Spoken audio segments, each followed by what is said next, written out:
ఓం సాయిరామ్. సాయి భక్తులందరికీ నమస్కారం అండి. అందరూ ఎలా ఉన్నారు ఫ్రెండ్స్? మన సాయినాథుని దయ వల్ల అందరూ బాగుండాలి మనస్ఫూర్తిగా కోరుకుంటూ ఈరోజు ఈ వీడియోనైతే స్టార్ట్ చేస్తున్నాను. ఇక ఈరోజు వీడియోలో బాబాగారు మన కోసం ఎలాంటి సందేశాన్ని తీసుకొచ్చారు అంటే, తల్లి నీ సాయి మీద నమ్మకంతో ఒక్క నిమిషం నీ బాబా చెప్పేది విను. నీ ఎన్నో రోజుల కళ నెరవేరబోతుంది. నీ బాబాని నమ్మి ఇప్పుడే ఈ క్షణమే ఇది విను అని బాబాగారైతే ఈరోజు మనకి ఒక సందేశం ద్వారా మన ముందుకైతే వచ్చారండి. మరి బాబాగారి సందేశం ఏంటో, బాబాగారు మనకి ఏం చెప్పబోతున్నారో, ఎలాంటి సందేశాన్ని తీసుకువచ్చారో, ఎలాంటి శుభవార్తను మన కోసం తీసుకొచ్చారో అన్నీ కూడా మనం స్వయంగా మన బాబాగారి మాటల్లోనే విందామా? తల్లి, నువ్వు ఇక ఏమాత్రము కూడా భయపడకు, అస్సలు అధైర్యపడకు. నీ బాబా మాటని ఒక్క నిమిషం శ్రద్ధగా విను బిడ్డ. నీ ఎన్నో రోజుల కళ నెరవేరబోతుందమ్మా. నీకు ఎన్నో ఏళ్లుగా గురుబలం లేక మీ కుటుంబం అష్ట కష్టాలు పాలైంది కదా. కుటుంబంలో ఎన్నో రకాలైన ఇబ్బందులు, బాధలు అనుభవించారు. ఇంటి యజమాని అని ఎంతగానో నష్టపోవడం వల్ల ఆ ప్రభావం మీ కుటుంబం అందరి మీద పడి మీరు కష్టాల జీవితాన్ని గడిపారు. కానీ మీరు ఇప్పుడు నన్ను ఆశ్రయించారు, నన్ను నమ్ముకున్నారు. నన్ను నమ్ముకున్న వారికి నేను ఎప్పుడూ కూడా అన్యాయం చేయనమ్మా. సాయినాథ, నువ్వే మాకు దిక్కు, నువ్వే మమ్మల్ని కాపాడాలి అంటూ నువ్వు ప్రార్థిస్తూనే ఉన్నావు కదా. ఇక నీకు పుష్కలంగా గురువు అండదండలు లభించాయి. గురువు యొక్క అండదండలు ఎప్పుడైతే నీకు లభించాయో, గురువు యొక్క ఆశీస్సులు ఎప్పుడైతే నీపై నిండుగా ఉన్నాయో, ఇక అప్పుడు నీ జీవితం అంతా కూడా ఉవ్వెత్తున ఎగిరి ఒక ఉన్నత స్థాయికి వెళ్తుంది. బిడ్డ, ఎవరికైనా సరే గురుబలం అన్నది ఎంతో ముఖ్యం. అది లేకనే ఇన్ని రోజులు మీరు ఎన్నో ఇబ్బందులు అనుభవించారు. కానీ ఇప్పుడైతే ఇక మీకు పుష్కలంగా గురుబలం అనేది వచ్చి చేరింది. కాబట్టి ఇక నువ్వు పట్టిందల్లా కూడా బంగారంలా మారబోతుందమ్మా. నీ బాబా చెప్పేది జాగ్రత్తగా విను. అన్నీ కలేమో అనిపించేలాగా నీ జీవితం మారుతుంది. మీ కుటుంబం ఎప్పుడూ కూడా సుఖ సంతోషాలతో, ఆయురారోగ్య ఐశ్వర్యాలతో వృద్ధిలోకి వస్తారు. ఇక మీరు అనుకున్నవన్నీ కూడా సాధిస్తూ ఎంతో మంచి వృద్ధిలోకి ఖచ్చితంగా వస్తారు. మీరు ఏదైతే ఇన్ని రోజులు కలలు కంటూ ఉన్నారో ఆ ఉద్యోగం తప్పకుండా మీ చెంత చేరుతుంది. మీ కుటుంబం యొక్క యోగక్షేమాల కోసం మీరు తలచింది తప్పకుండా ఏదైనా సరే క్షణాల్లో మీకు చేరేలా చేస్తాను.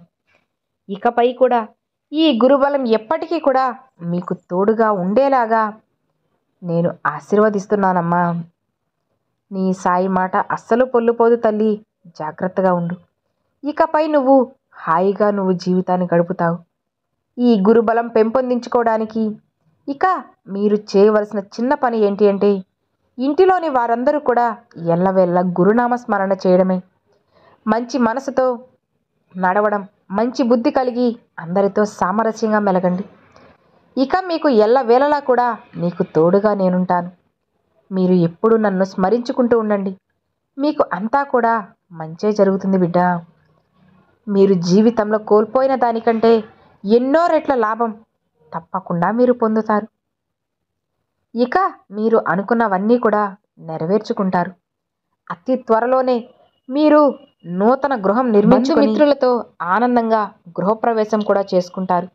ఇక మీరు ఆహ్వానించలేకపోయినా నేను మీ నూతన గృహప్రవేశానికి ఖచ్చితంగా వచ్చే తీరుతాను.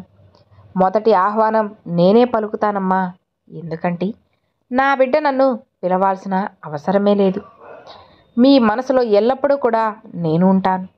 కాబట్టి మీరు పిలిచినా పిలవకపోయినా సరే నేను ఎప్పుడూ మీ దగ్గరే ఉంటాను. మీరు అనుకున్నవన్నీ, అనుకున్న కలలన్నీ నెరవేరి సుఖ సంతోషాలతో జీవించాలి అని నేను ఎప్పుడూ కోరుకుంటాను. నా ఆశీస్సులు మీకు ఎప్పటికీ అందిస్తూ ఉంటాను బిడ్డ. సంతానం లేక ఎన్నో సంవత్సరాలుగా నువ్వు బాధపడుతూ అనుభవిస్తున్నావు కదా, మానసికంగా కృంగిపోతున్నావు కదా. ఇక ఆ కోరికలన్నీ కూడా నెరవేరబోతున్నాయమ్మా. నీ ప్రయత్నం అంటూ, నువ్వు చేయని ప్రయత్నం అంటూ ఏదీ లేదు. ఎన్నో పూజలు చేశావు, వైద్యుల్ని కూడా సంప్రదించావు, అయినా సరే నీకు సంతానం కలగలేదు. నలుగురు అవమానకరంగా మాట్లాడుతూ వేదనకి గురి చేస్తూ ఉంటారు. నువ్వే బాధలో ఉన్నావంటే ఇంకా ఇంకా నిన్ను బాధ పెడుతూ కాకుల్లా పొడుచుకు తింటున్నారు. ఇక్కడితో అలాంటి బాధలు కష్టాలన్నీ తొలగిపోయాయమ్మా. ఎందుకంటే నీకు ఒక చక్కని దారి దొరికింది. యోగ్యమైన సంతానం నీకు కలగబోతుంది బిడ్డ. దానికోసంగా నువ్వు శ్రీపాద వల్లభుని చరితామృతంలోని దశావతారం వర్ణన అనే అధ్యాయాన్ని మగవారు 40 రోజుల పాటు, ఆడవారు 48 రోజుల పాటు చదివినచో సంతాన భాగ్యం తప్పకుండా కలుగుతుంది. అర్థమవుతుంది కదా? శ్రీపాద వల్లభుని చరితామృతంలోని దత్తావతార వర్ణన అనే అధ్యాయాన్ని చదవాలన్నమాట. కాబట్టి బిడ్డ, భక్తి శ్రద్ధలతో నమ్మకంతో ఈ అధ్యాయాన్ని పఠించి నువ్వు కోరుకున్న కోరికలు నిజం చేసుకోమ్మా. నువ్వు కోరుకున్నట్లుగానే నీకు సంతానం కలగాలి అని నా పూర్తి ఆశీస్సులు నీకు అందజేస్తున్నాను. ఇక సంతోషమేగా, ఆనందంగా ఉండు బిడ్డ. నీ జీవితం ఇంకా ఆనందంగా ఉండబోతుంది. ఇక నీకు ఖచ్చితంగా నీ కోరికలన్నీ నెరవేరుతాయి.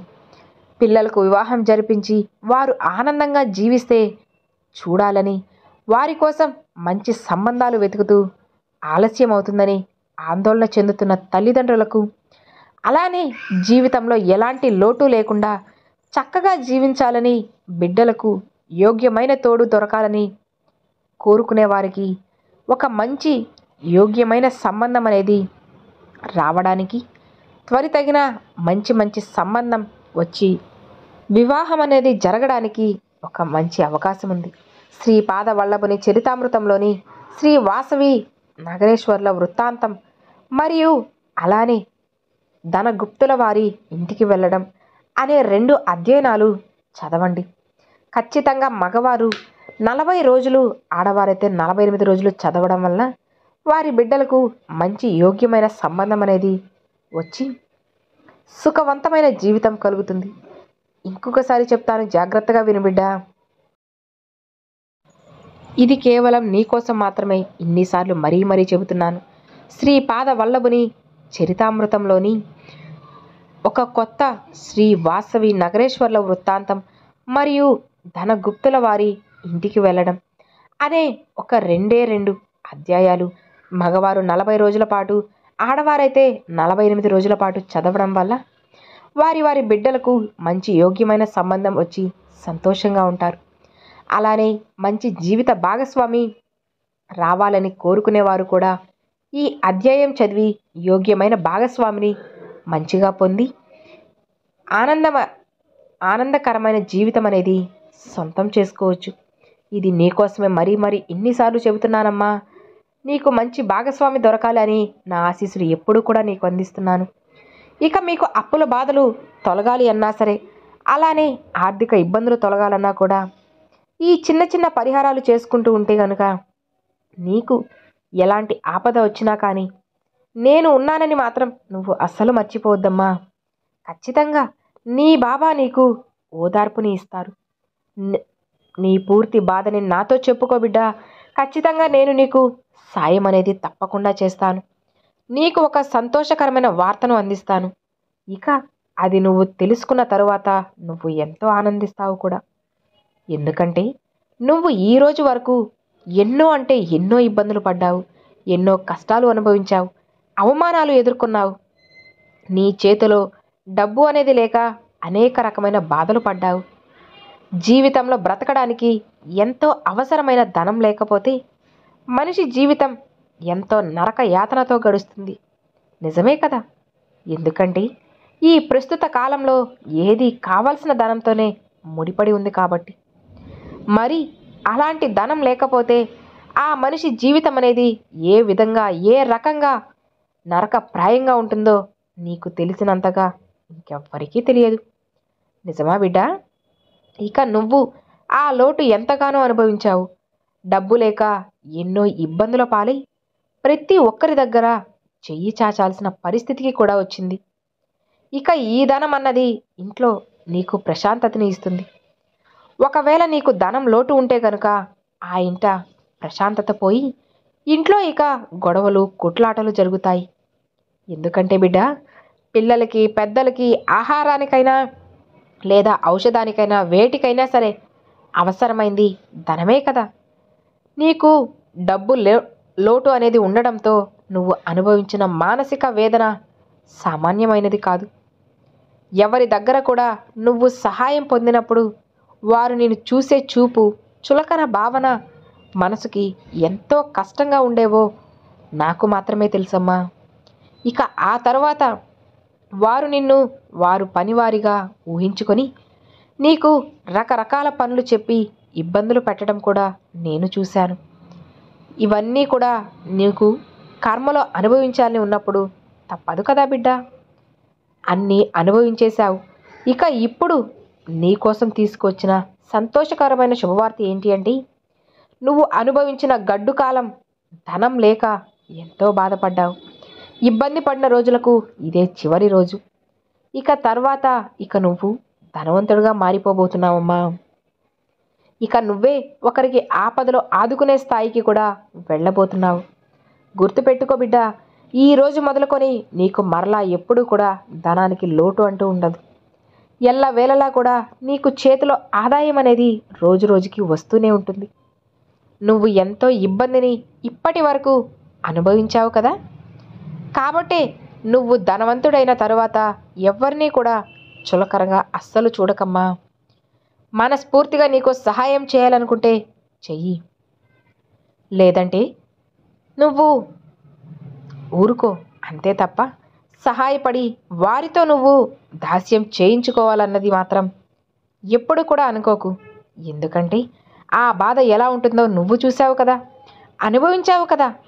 కాబట్టి నువ్వు ఇప్పటి వరకు ఎలాంటి మనసు కలిగి ఉన్నావో ధనవంతుడైన తర్వాత కూడా అదే బుద్ధితో మంచి మనసుతో ఉండమ్మా. ఇక నీకు సకల సుఖాలు, సకల భోగాలు కలుగుతాయి. నువ్వు సంతోషంగా జీవిస్తావు. అలానే అష్టైశ్వర్య ఆరోగ్య అభివృద్ధితో కూడా ఉంటావు బిడ్డ. నీ కుటుంబంతో నువ్వు సంతోషంగా గడుపుతావు. ఎంతో సంతోషకరమైన జీవితం నీకు ఈరోజు మొదలైంది. ఇక నువ్వు సంతోషంగా, ఆనందంగా ఎప్పుడూ కూడా ఉండాలి అని నా ఆశీస్సులు నీకు ఎప్పటికీ ఉంటాయని తెలియపరుస్తున్నానమ్మా. ఇక నువ్వు ధైర్యంగా ఉండొచ్చు బిడ్డ. నువ్వు ఎప్పుడు కూడా సమయం దగ్గర పడుతున్న కొద్దీ ఆందోళనగా, భయంగా ఉంది కదా. నువ్వు ఎవరికైతే అప్పు తీర్చాల్సి ఉందో వారికి మాట ఇచ్చావు కూడా, రేపట్లోగా మీరు నాకు ఇచ్చిన డబ్బుని తిరిగి ఇచ్చేస్తాను అని. కానీ ఇప్పటి వరకు నీకు రావాల్సిన ధనం అందలేదు. అందుకే నువ్వు అధికంగా ఆందోళన చెందుతూ నీరసించిపోతున్నావు. చాలా భయంగా జీవితాన్ని గడుపుతున్నావు. నాకు ఈ పరిస్థితి ఎందుకు బాబా, ఇలాంటి కర్మను తీసుకువచ్చావు? నేను చేసిన గత జన్మల పాపము నాకు ఇప్పుడు తెలియదు కదా. ఈ జన్మలో అనుభవించాల్సి వస్తుంది ఏంటి బాబా? నేను ఏం పాపం చేశానో ఏమో, నాకే ఇన్ని కష్టాలు, మానసిక ప్రశాంతత లేని జీవితం, నేను ఇంకా ఎన్నో సమస్యలను గడపాలని బాధపడుతున్నావు కదా. ఇక నేను నీ మనసు ప్రశాంతత కలిగే ఒక మంచి వార్త చెబుతాను. నువ్వు అతిగా ఆలోచించి ఆరోగ్యం పాడు చేసుకోవద్దమ్మా. మరి నువ్వు ఎవరికైతే సొమ్ము ఇవ్వాలో వారందరికీ కూడా ఇవ్వడానికి నీకు ధనం సమకూరుతుంది. నీకు రావాల్సిన ధనమే నీకు అందుతుంది. ఆ ధనంతో అందరి అప్పులు నువ్వు ఖచ్చితంగా తీరుస్తావు. అతి త్వరలోనే మిగతా వారి అప్పులన్నీ కూడా తొలగిపోయి నీకు ప్రశాంతత చేకూరుతుంది. అందుకు మీ కుటుంబం యొక్క తోడు నీకు ఖచ్చితంగా ఉంటుంది. ఏమీ ఆందోళన చెందాల్సిన అవసరమే లేదమ్మా. సమయం అనేది దగ్గర పడుతుందని కంగారు పడకు. ఇలా కంగారు పడడం వల్ల ఒక్క రూపాయి కూడా ఉపయోగం అనేది ఉండదు. నీకు రావాల్సిన ధనం ఈరోజు సాయంత్రానికి నీ చేతికి ఖచ్చితంగా అందుతుంది. ఇక నువ్వు ఎవరికైతే అప్పు తీర్చాలో వారికి ధనం ఇచ్చేస్తావు. నేను కూడా ఉంటాను బిడ్డ. ఆ ధనం నీకు అందేలా చేయడం నా బాధ్యత కదా. అతిగా కంగారు పడకం బిడ్డ. అలాంటి చెడు లక్షణం వల్లనే ఇంత ముప్పు నువ్వు తెచ్చిపెట్టుకున్నావు. లేకపోతే నీ పరిస్థితి ఇలాంటిది కాదు. ఎంతో గొప్పగా ఉండాల్సిన పరిస్థితి నీది. ఎవరి మాట నువ్వు వినలేదు. నువ్వు అతిగా భయపడుతూ, అతిగా కంగారు పడి, అతిగా ఆలోచిస్తూ లేనిపోనివన్నీ కూడా తెచ్చిపెట్టుకుని జీవితాన్ని అప్పులమయం చేసుకున్నావు. ఇక సరే, ఇప్పటికైనా ఆ లక్షణం వదిలించుకోవడానికి ధ్యానం చేసుకో. నీకు ఈరోజు సాయంత్రానికి ధనం వచ్చి చేరుతుంది. నేను నీకు మాటిస్తున్నాను కదా, నువ్వు ఎప్పుడూ కూడా అష్టైశ్వర్య ఆరోగ్య అభివృద్ధితో ఉండాలని, జీవితాంతం సుఖ సంతోషాలతో జీవించాలి అని నువ్వు ఎప్పుడూ కూడా ఈ బాబా మాటని శ్రద్ధగా వింటూ జీవితాన్ని ఆనందమయం చేసుకోవాలి అని నా ఆశీర్వాదం నీకు ఎప్పుడూ అందిస్తున్నాను బిడ్డ. ఇక నువ్వు సంతోషంగా ఉండు. నీ సాయి నీకు తోడు ఉండగా నువ్వు దేనికైనా భయపడవచ్చా, అసలు బాధపడవచ్చా చెప్పు? ఇక నీ కల నెరవేరే రోజు వచ్చేసింది. ఇక నీకు సంతోషమేగా, హాయిగా ఉండు బిడ్డ అని బాబాగారితో చెప్తున్నారండి. సో చూసారు కదండి, ఈరోజు బాబాగారు చాలా చక్కని సందేశాన్ని మనందరి కోసం తీసుకొచ్చారు. మరి ఈరోజు బాబాగారు పంపించిన ఈ మంచి సందేశం మీ అందరికి నచ్చింది అని అనుకుంటున్నాను. నచ్చితే ఒక చిన్న లైక్ చేయండి, మరికొంతమంది సాయి భక్తులకు షేర్ చేయండి. ఫస్ట్గా మన ఛానల్ చూసేవాళ్ళు సబ్స్క్రైబ్ చేసి సపోర్ట్ చేయండి ఫ్రెండ్స్. మరొక మంచి వీడియోతో బాబాగారి సందేశంతో మీ ముందుకైతే వస్తానండి. అంతవరకు సెలవు ఫ్రెండ్స్. Thanks for watching. ఓం సాయిరామ్.